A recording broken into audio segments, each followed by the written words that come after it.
G'day. How are we all? Oh, looks like I'm flashing the boob, but I'm not. I'm quite dressed. Hello again. I am Mama Duck, and I'm here to read Chapter 2 of Great Expectations by that splendid fellow Charles Dickens, the lion of the English literary Victorian world. Dare I say, the Dickensian period, you just couldn't get enough of him.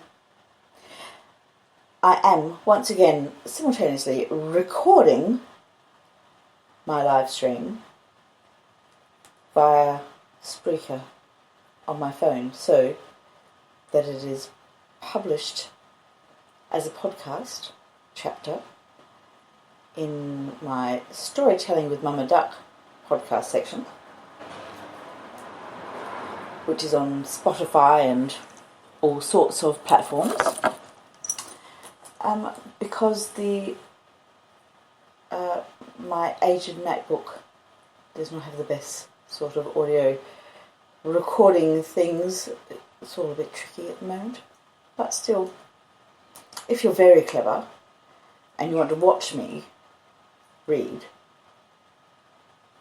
at the same time as listen to my voice without the little bit of fuzz that my aged MacBook puts on me, then perhaps you could listen to the podcast, which will be simultaneously, like, it gets shared to my YouTube channel, so you can have two YouTube windows open. I suppose you could watch me on one while listening to the audio on the other. Would be the better option, I suppose. I do that with Blind Boy, a splendid literary chap from Limerick. He streams on Twitch every Thursday night. Well worth a watch. So he compiles his own musical fabulousness live in front of us, his loyal viewing audience.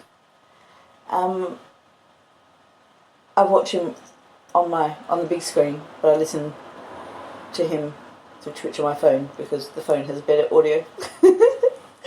So yes, and I also, I put all the comments in on my phone while watching him bigger screen because he's worth a watch. Is Mr. Blind Boy. Anyway, thank you for tuning in, whoever you may be out there and about. And without any further ado, I shall get on with Chapter 2 of Great Expectations, one of my favourite Dickens. For those of you who haven't read Great Expectations, or listened to Great Expectations, or seen the film,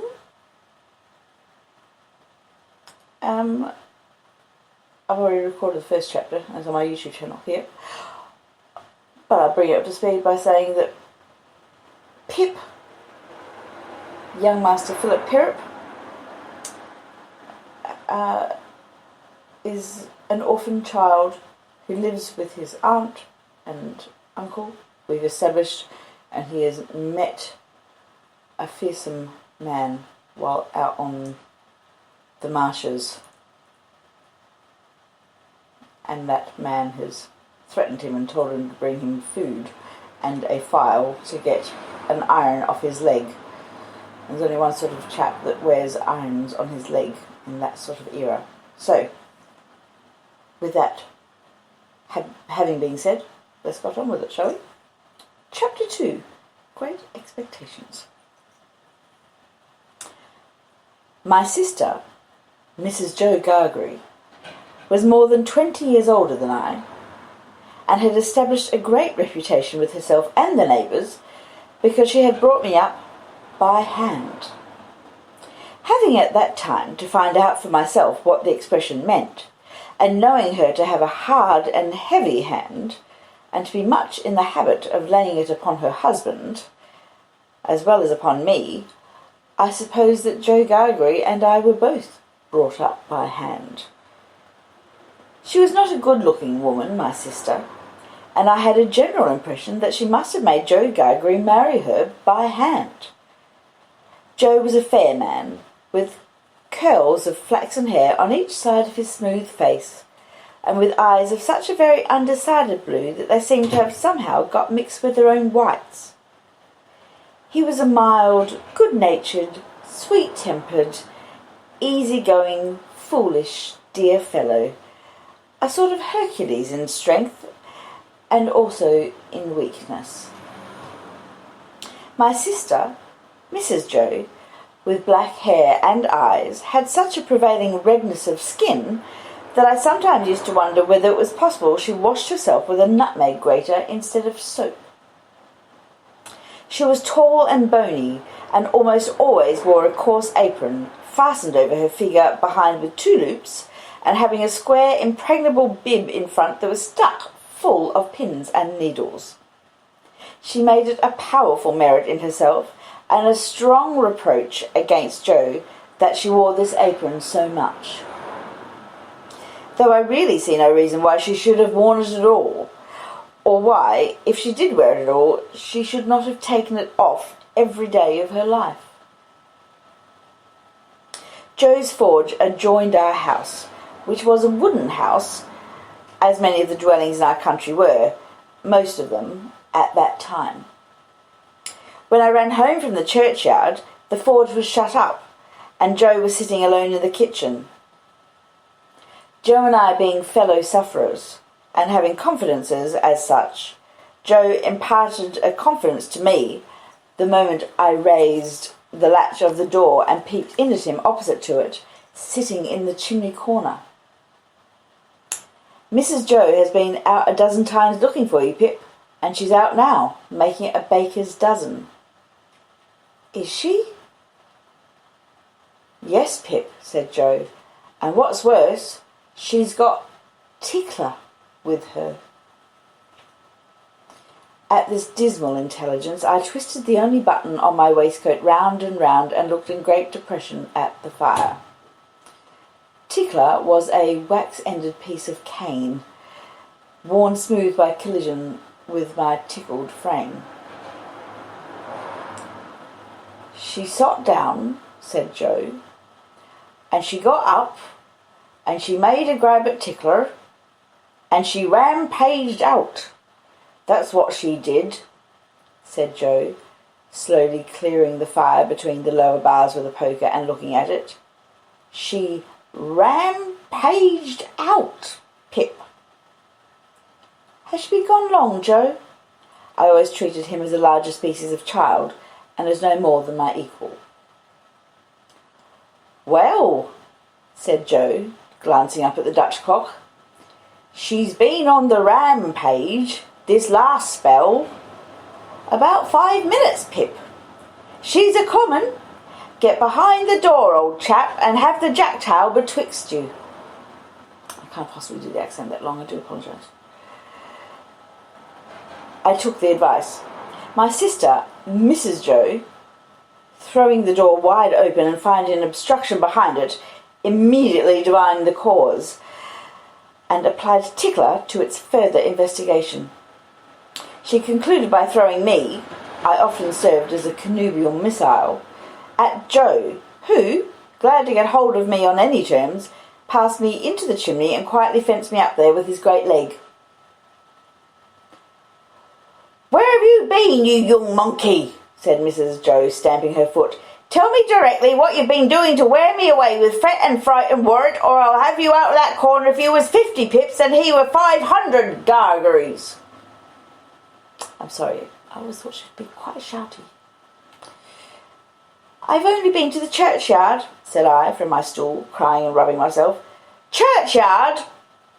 repeated my sister. "If it weren't for me, you'd have been to the churchyard long ago and stayed there. Who brought you up by hand?" "You did," said I. "And why did I do it, I should like to know?" exclaimed my sister.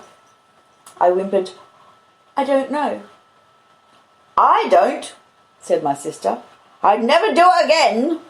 I know that.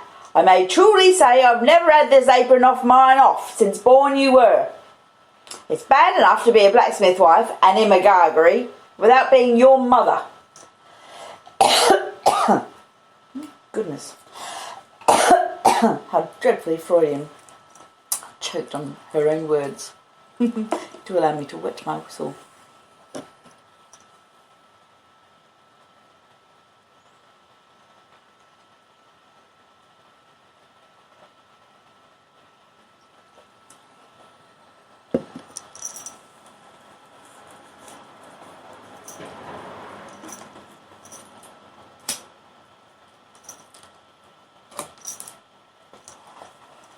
Ah, that is better. I do apologise for the interruption.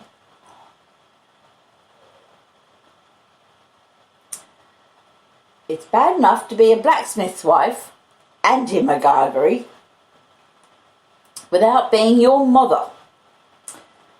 My thoughts strayed from that question as I looked disconsolately at the fire. For the fugitive out on the marshes with the iron leg, the mysterious young man, the file, the food, and the dreadful pledge I was under to commit a larceny on those sheltering premises rose before me in the avenging coals. "Ha!" said Mrs. Joe, restoring Tickler to her station.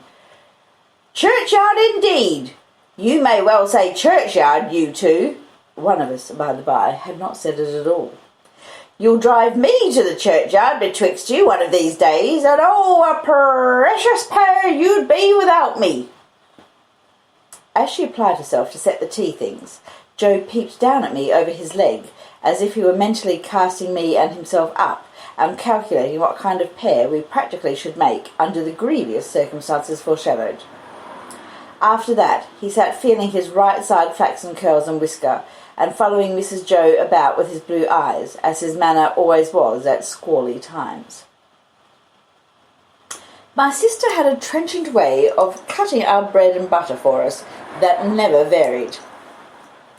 First, with her left hand, she jammed the loaf hard and fast against her bib, where sometimes it got a pin into it, and sometimes a needle, which we afterwards got into our mouths. Then she took some butter, not too much, on a knife and spread it on the loaf in an apothecary's kind of way, as if she were making a plaster, using both sides of the knife with a slapping dexterity, and trimming and moulding the butter off round the crust. Then she gave the knife a final smart wipe on the edge of the plaster, and then sawed a very thick round off the loaf, which she finally, before separating from the loaf, hewed into two halves, of which Joe got one and I the other. On the present occasion, though I was hungry, I dared not eat my slice. I felt that I must have something in reserve for my dreadful acquaintance and his ally, the still more dreadful young man. I knew Mrs. Joe's housekeeping to be of the strictest kind, and that my larcenous researches might find nothing available in the safe. Therefore I resolved to put my hunk of bread and butter down the leg of my trousers. Hello, person who's watching. Welcome. The effort of resolution necessary to the achievement of this purpose I found to be quite awful. It was if I had to make up my mind to leap from the top of a high house or plunge into a great depth of water. And it was made the more difficult by the unconscious Joe. In our already mentioned Freemasonry as fellow sufferers, and in his good-natured companionship with me, it was our evening habit to compare the way we bit through our slices by silently holding them up to each other's admiration now and then, which stimulated us to new exertions. Tonight Joe several times invited me, by the display of his fast diminishing slice, to enter upon our usual friendly competition. But he found me each time with my yellow mug of tea on one knee and my untouched bread and butter on the other. At last I desperately considered that the thing I contemplated must be done, and that it had best be done in the least improbable manner consistent with the circumstances. I took advantage of a moment when Joe had just looked at me and got my bread and butter down my leg. Joe was evidently made uncomfortable by what he supposed to be my loss of appetite, and took a thoughtful bite out of his slice. which he didn't seem to enjoy. He turned it about in his mouth much longer than usual, pondering over it a good deal, and after all gulped it down like a pill. He was about to take another bite, and had just got his head on one side for a good purchase on it, when his eye fell on me, and he saw that my bread and butter was gone. The wonder and consternation with which Joe stopped on the threshold of his bite and stared at me were too evident to escape my sister's observation. "What's the matter now?" said she smartly, as she put down her cup. "I say, you know," muttered Joe, shaking his head at me in a very serious remonstrance. "Pip, old chap, you'll do yourself a mischief. It will stick somewhere. You can't have chawed it, Pip." "What's the matter now?" repeated my sister, more sharply than before. "If you can cough any trifle on it up, Pip, I'd recommend you to do it," said Joe, all aghast. "Manners is manners. But still, your health's your health." By this time my sister was quite desperate, so she pounced on Joe, and taking him by the two whiskers, knocked his head for a little while against the wall behind him, while I sat in the corner looking guiltily on. "Now, perhaps you'll mention what's the matter," said my sister, out of breath. "You staring great stuck pig." Joe looked at her in a helpless way, and then took a helpless bite and looked at me again. "You know, Pip," said Joe, solemnly, with his last bite in his cheek, and speaking in a confidential voice, as if we two were quite alone, "you and me is always friends, and I'd be the last to tell upon ye any time, but such a—" He moved his chair and looked about the floor between us, and then again at me. "Such a most uncommon bolt as that. Been bolting his food, has he?" cried my sister. "You know, old chap," said Joe, looking at me, and not at Mrs. Joe, with his bite still in his cheek, "I bolted myself when I was your age. Frequent. And as a boy I've been among a many bolters. But I never seen your bolting equal yet, Pip, and it's a mercy you ain't bolted dead."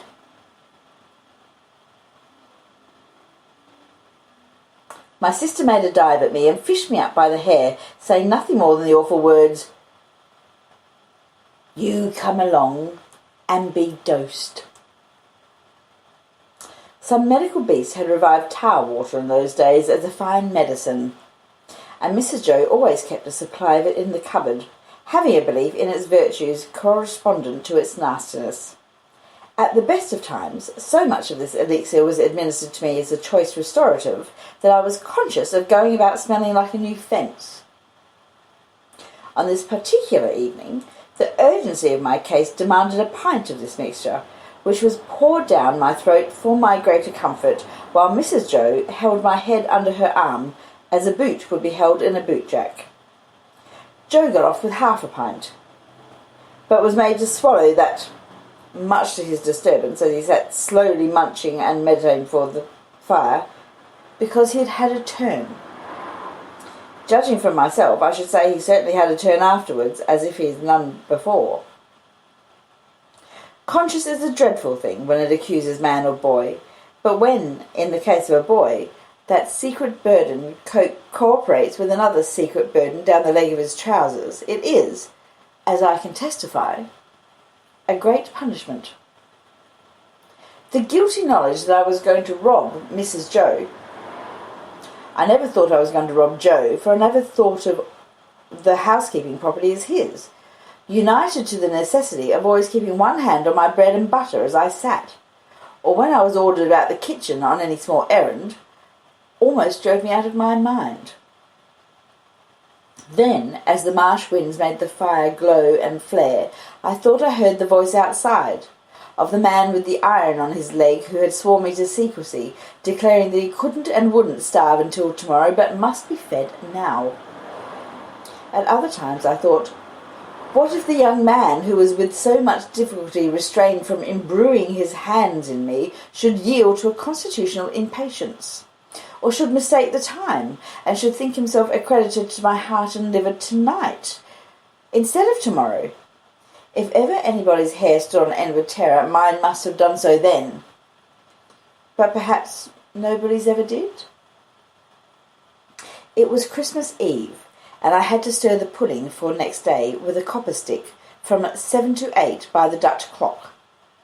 I tried it with the load upon my leg, and that made me think afresh of the man with the load on his leg, and found the tendency of exercise to bring the bread and butter out at my ankle quite unmanageable. Happily I slipped away and deposited that part of my conscience in my garret bedroom. "Hark," said I, when I had done my stirring and was taking a final warm in the chimney corner before being sent up to bed. "Was that the great guns, Joe?" "Ah," said Joe. "There's another convict off." "What does that mean, Joe?" said I. Mrs. Joe, who always took explanations upon herself, said snappishly, "Escaped! Escaped!" administering the definition like tar water.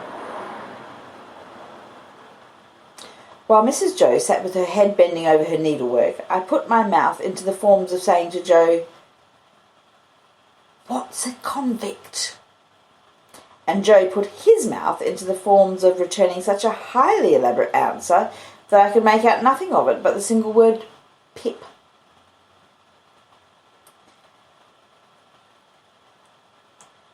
"There was a convict off last night," said Joe aloud, "after sunset gun, and they fired warning of him, and now it appears they're firing warning of another." "Who's firing?" said I. "Drat that boy," interposed my sister, frowning at me over her work. "What a questioner he is! Ask no questions and you'll be told no lies." It was not very polite to herself, I thought, to imply that I should be told lies by her, even if I did ask questions. But she never was polite, unless there was company.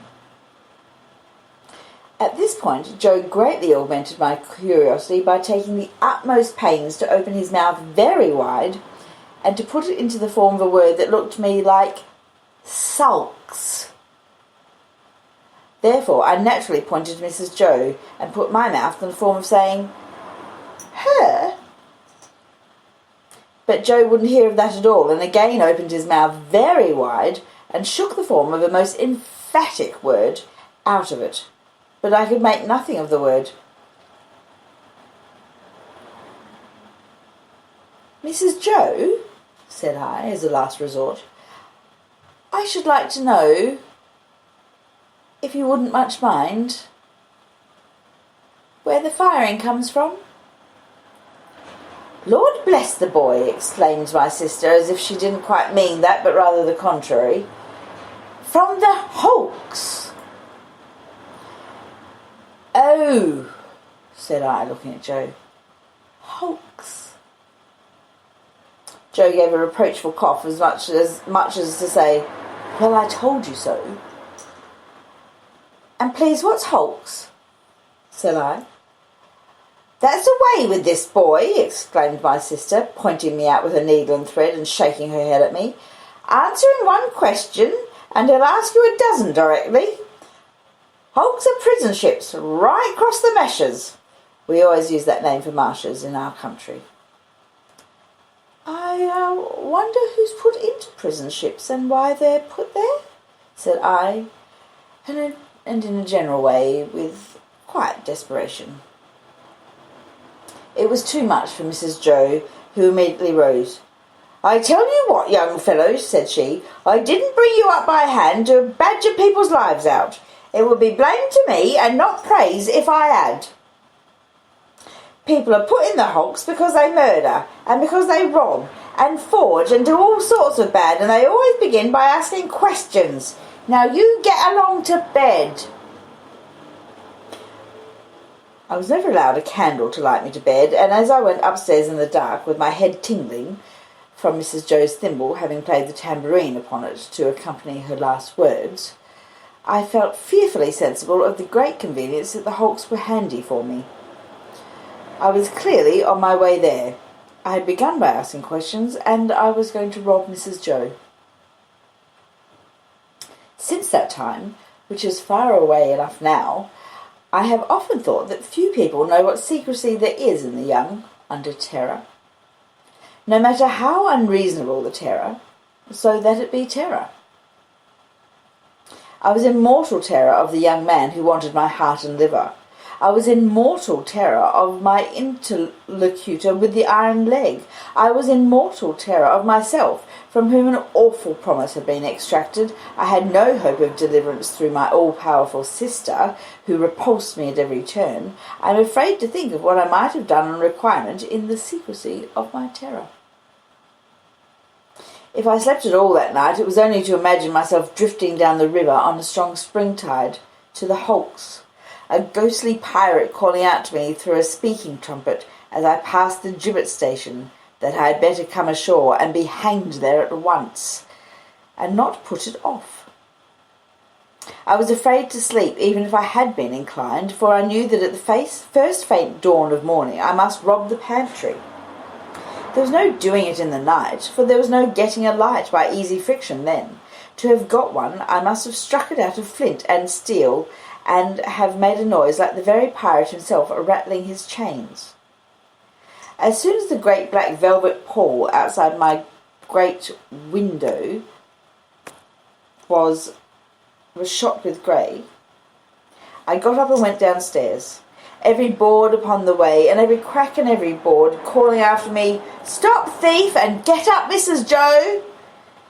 In the pantry, which was far more abundantly supplied than usual owing to the season, I was very much alarmed by a hare hanging up by the heels, whom I rather thought I caught when my back was half turned, winking. I had no time for verifications, no time for selection, no time for anything, for I had no time to spare.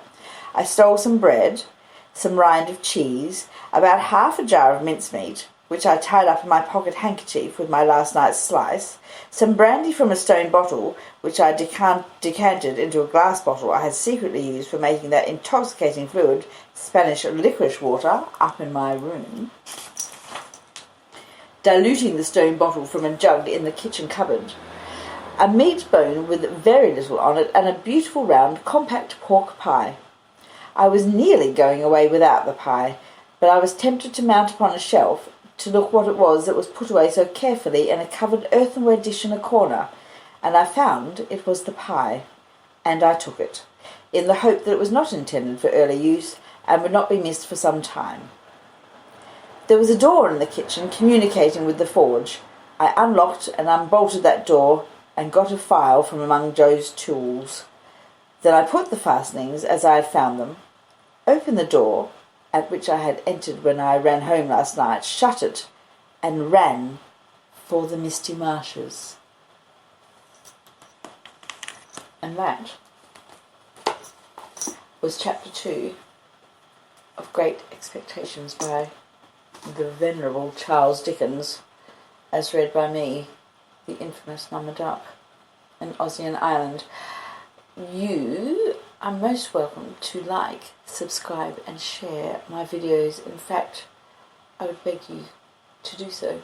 And also I have many the podcasts over on Spotify, some of which are entitled Never Mind the Buzz Ducks, and are a joint project with the divine sex symbol and Irish actor Owen Colgan, and Finding Ireland Funny, which is also got several episodes in which Mr. Owen Colgan appears on them. And also I Like Big Butts But I Didn't Like Mine is out there on Spotify too, and that's just a bit of a chat about my history of the fat disorder lipedema, my journey from teenager who was fat shamed all the way through to having 36 litres of liposuction 5 years ago, to restore my health and mobility, which is why I appear on YouTube in my scanties as a BBW, because I like to spread awareness of lipedema, and I'm part of the body positive movement. Whoever you are, no matter where you are, wear what is comfortable and don't allow anyone's opinion stop you from getting out of the car and walking down to the beach in your knickers and go for a swim. It doesn't matter what you look like, so long as you're healthy and comfortable. And that is that. Thank you so very much for listening or watching. I'm Mama Duck, and I will see you when you've got nothing on.